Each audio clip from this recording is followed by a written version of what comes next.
విద్యా సంస్థలపై విద్యార్థి సంఘాల భౌతిక దాడికి నిరసనగా ఇవాళ్ల ఉమ్మడి వరంగల్ జిల్లా ప్రైవేట్ విద్యా సంస్థల బంద్ పాటిస్తున్నాయి. చందాల కోసం వెళ్లి ఓ స్కూల్ యాజమాన్యంపై విద్యార్థి సంఘాలు దాడికి పాల్పడ్డాయి. దీనికి సంబంధించిన విజువల్స్ సీసీ కెమెరాలో రికార్డ్ అయింది. వాటి ఆధారంగానే విద్యార్థి సంఘం నాయకులపై హనుమకొండ పోలీస్ స్టేషన్లో కేసు నమోదు చేసినట్టుగా ప్రైవేట్ విద్యా సంస్థల అసోసియేషన్ తెలిపింది. దీంతో స్కూల్ యాజమాన్యంపై భౌతిక దాడికి నిరసనగా బంద్ కు పిలుపునిస్తున్నట్లుగా ప్రకటించారు. విద్యార్థి సంఘాల చందాల దందా నుంచి విముక్తి కల్పించాలని ప్రభుత్వాన్ని డిమాండ్ చేస్తున్నారు.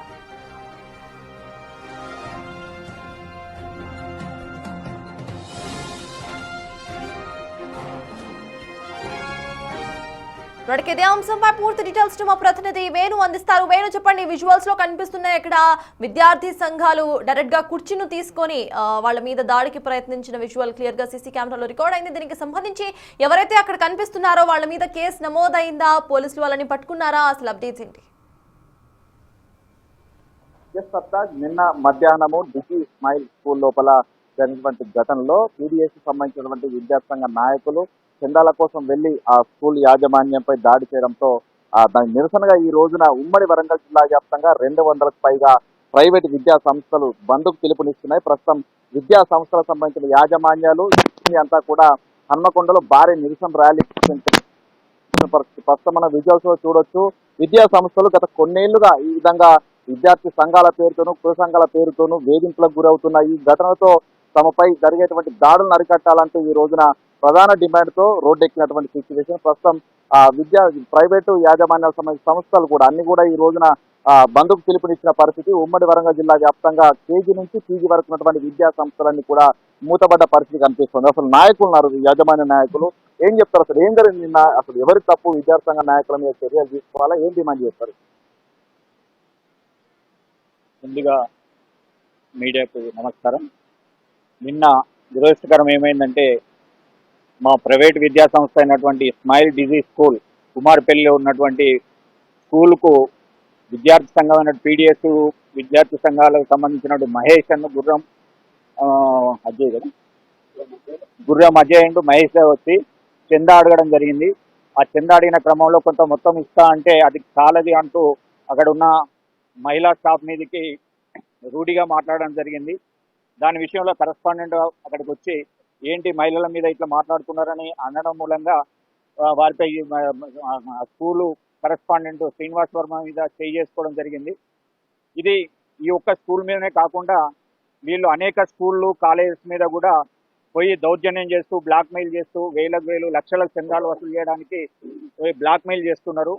ఇది ఎప్పుడు ఆగుతుంది అనేది తెలియకుండా ఉంది. మేము ఏంటంటే వాస్తవంగా మేము ప్రైవేట్ విద్యా సంస్థలు పెట్టుకున్నది గవర్నమెంట్ ఎంప్లాయ్మెంట్ లేక స్వయం సెల్ఫ్ ఎంప్లాయ్మెంట్ కింద మేము పెట్టుకొని మాతో పాటు కొన్ని వేల లక్షల మందికి కూడా ఎంప్లాయ్మెంట్ ఇస్తున్నాము. అయినా కూడా మమ్మల్ని ఇట్లా ఈ ఫీజులే వసూలైతే ఫీజులు కూడా అతి తక్కువ ఫీజులతో మేము నాణ్యమైన విద్యను ఇస్తున్నాం. అయినా కూడా ఈ విద్యార్థి సంఘాలు ఒక రౌడీజంతో జనరల్గా వాళ్ళు ఏంటంటే వాళ్ళ బతుకు తెరువు కోసం చందాలు ప్రతి సంవత్సరం వేలు చందాలు ఇవ్వకపోతే ఇటువంటి దౌర్జన్యం చేస్తున్నారు.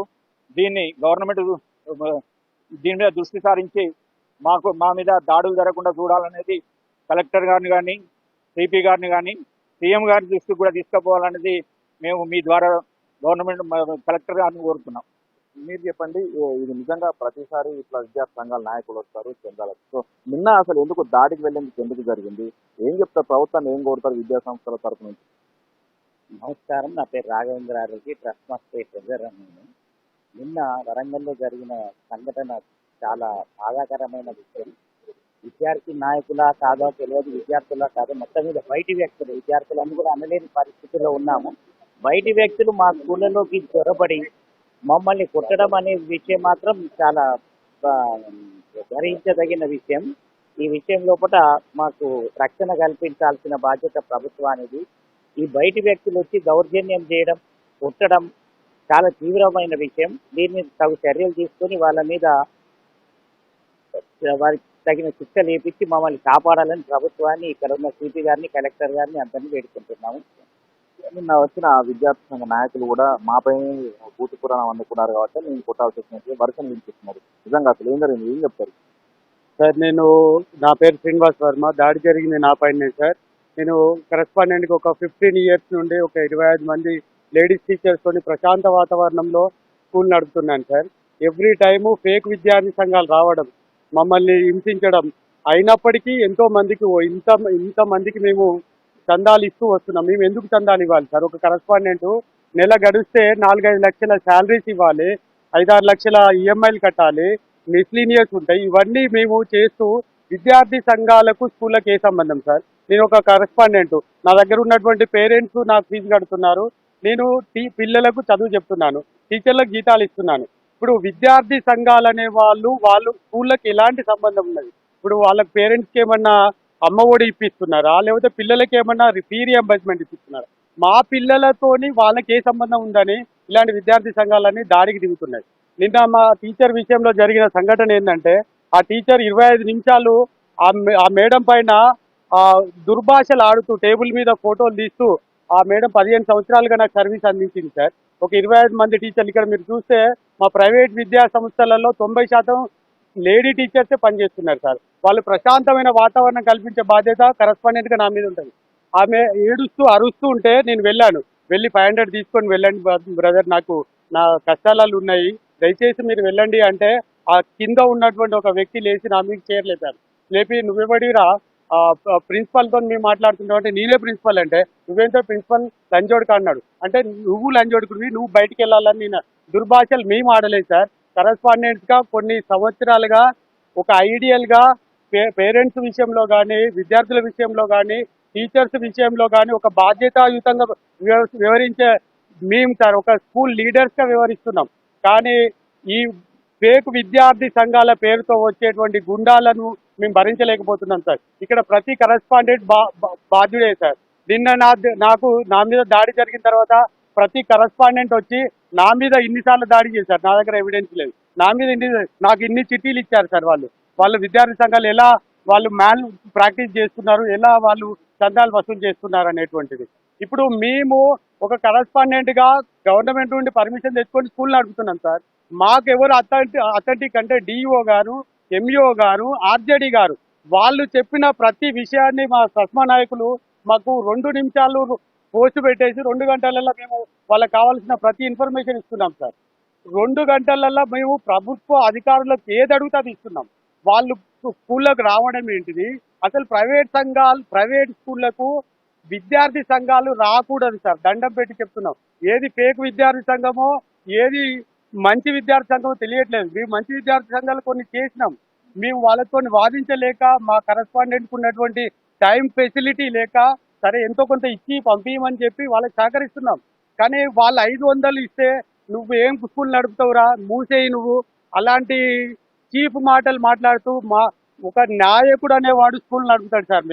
మా కరెస్పాండెంట్ అందరూ అట్లా ఖద్దరు బట్టలలో తిరుగుతున్నాం, కానీ మా కష్టాలు ఎవరికి తెలియదు సార్. ఇప్పుడు నేను ఒక స్కూల్ కొనుక్కొని, మా అయ్యవ అమ్మినటువంటి ఒక 4 ఎకరాలు అమ్మి ఒక స్కూల్ కొనుక్కొని, నా సొంత ఇల్లు లేకున్నా నేను నా పిల్లలకు బెస్ట్ ఫెసిలిటీస్ ఇస్తున్నాను సార్. నా దగ్గర 30 మంది లేడీ టీచర్లు ఇప్పుడు నిన్న భయావలిందారం మొత్తం నిన్నటి నైట్ నుండి ఏడుస్తున్నారు సార్ వాళ్ళు. ఇప్పుడు నాకేమన్నా అయినా, ఆ మేడంకి ఏమైనా, ఇప్పుడు దీనికి ఎవరు బాధ్యులు సార్? 500 మంది పిల్లలకు జీవనోపాధి ఇస్తున్న మా స్కూల్ ఏం కావాలి సార్?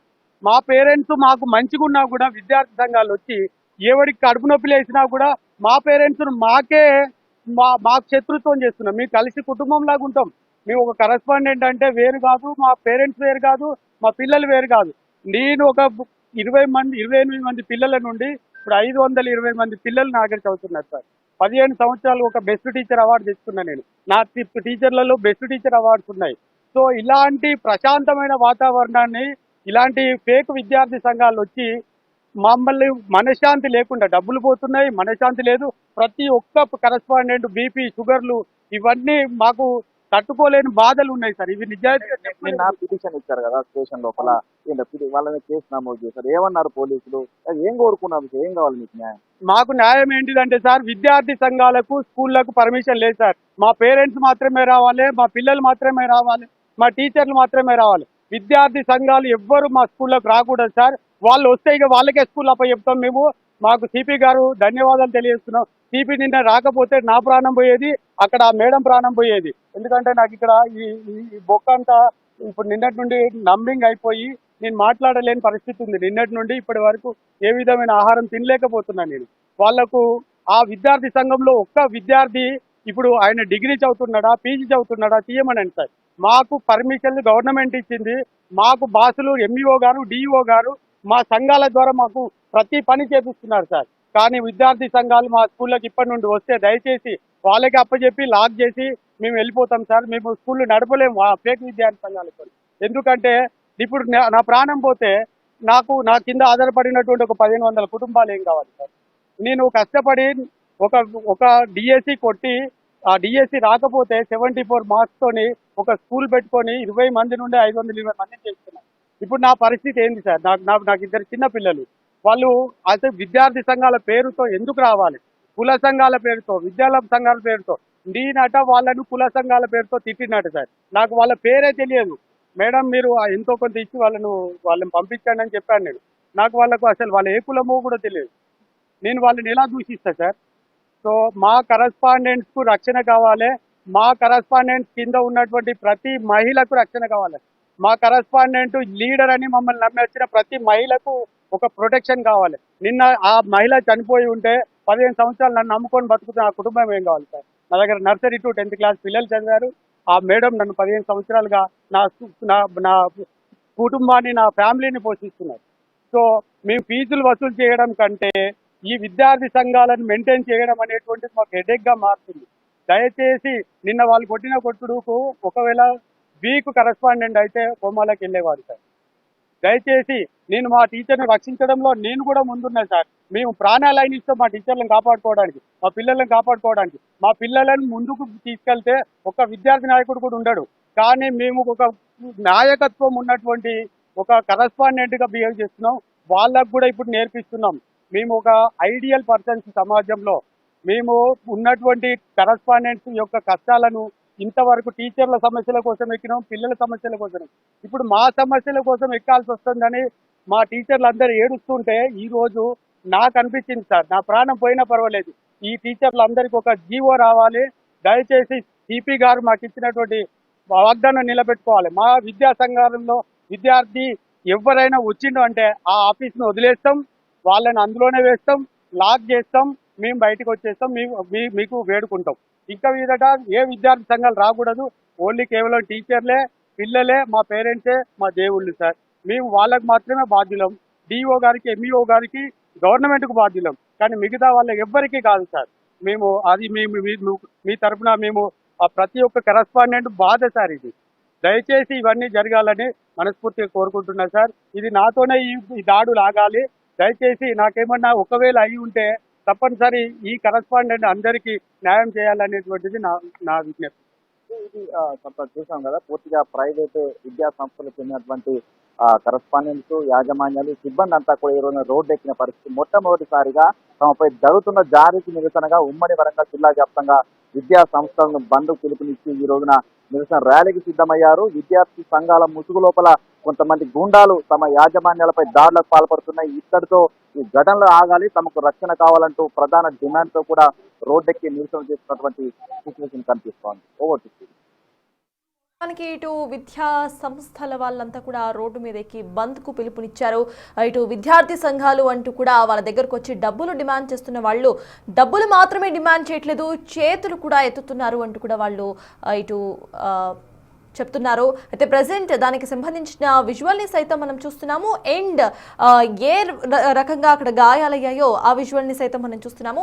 మనం ఫస్ట్ బాక్స్ విజువల్ ఒకసారి చూసుకుంటే అక్కడ సడన్ గా కూర్చొని మాట్లాడుతున్న వ్యక్తి లేచిన అనంతరం కూడా మనం చూస్తున్నాము. ఫస్ట్ ఇటు మీకు క్లియర్ గా కనిపిస్తుంది, అక్కడ కూర్చొని మాట్లాడుతున్న ఒక వ్యక్తి సడన్ గా లేచి వాగ్వాదానికి దిగుతున్న విజువల్ మనకు కనిపిస్తోంది.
రైట్ స్కూల్ లోపల సీసీ కెమెరా విజువల్స్లో మనం చూస్తున్నాము. అటు ఆఫీస్ విజువల్స్ అవి. అక్కడ విద్యార్థి సంఘాలు అంటూ కూడా చందా డిమాండ్ చేయడానికి వచ్చిన అనంతరం కూడా అక్కడ స్కూల్కి సంబంధించిన ఒక వ్యక్తి వాళ్ళతో డైరెక్ట్గా మాట్లాడుతూ కూడా బయటికి వెళ్ళాలి అంటూ కూడా మాట్లాడడం స్టార్ట్ చేశారు. అనంతరం కూడా వాగ్వాదం వచ్చింది. వాళ్ళిద్దరి మధ్య కూడా ఒక చిన్న ఘర్షణ స్టార్ట్ అయింది. అనంతరం కూడా ఒక వ్యక్తి సడన్గా లేచి కుర్చీని ఎత్తడం, ఆ తర్వాత చేయి లేపి అతని చంపపై 2 సార్లు కొట్టడం మనకి విజువల్లో క్లియర్గా కనిపిస్తోంది. అయితే చందా అడగడానికి వచ్చిన అదే వ్యక్తి అక్కడ స్కూల్ యాజమాన్యంపై చేయి చేసుకోవడం మనం చూస్తున్నాము. ఒక చందా అడగడానికి వచ్చిన అనంతరం కూడా ఒక హీటెడ్ ఆర్గ్యుమెంట్ జరగడం, ఆ తర్వాత మహిళపై కూడా మహిళా స్టాఫ్ మీద కూడా అటు చేయి చేసుకోవడం మనం చూస్తున్నాము. మనకి విజువల్లో అక్కడ మేల్ స్టాఫ్ మీద చేయి చేసుకున్న విజువల్ మనకి క్లియర్ గా కనిపిస్తోంది. అయితే మహిళకు సంబంధించి కూడా గాయాలైనట్టుగా అర్థమవుతోంది. అయితే ఈ మొత్తం ప్రాసెస్ లో అక్కడ మనం చూస్తున్నాము, అక్కడ పేరెంట్స్ కూర్చొని ఉన్నారు ఆఫీస్ లో. ఇది స్కూల్ ఆఫీస్ లో జరిగింది ఈ ఘటన. చందా అడగడానికి వచ్చిన వాళ్ళు సడన్ గా లేచి అక్కడ స్కూల్ స్టాఫ్ మీద చేయి చేసుకోవటం అనేది ఘోరం అంటూ కూడా ఇప్పుడు స్కూల్ యాజమాన్యాలు, ప్రైవేట్ స్కూల్ యాజమాన్యాలందరూ కూడా బంద్ కు పిలుపునిచ్చారు. వాళ్ళంతా కూడా నిరసన వ్యక్తం చేస్తున్నారు. స్కూల్ ఆఫీస్ ఇంటీరియర్ మనం చూస్తున్నాము, లోపల మొత్తం కూడా ధ్వంసం అయిపోయిన విజువల్ మనకి స్క్రీన్ మీద కనిపిస్తోంది. అండ్ ఆ వ్యక్తి ఎవరైతే కొట్టారో కొట్టిన అనంతరం కూడా తన ఫేస్ మొత్తం కూడా స్వెల్లింగ్ వచ్చేసిన ఫోటో సైతం మనకి బిగ్ టీవీ స్క్రీన్ మీద డిస్ప్లే అవుతోంది.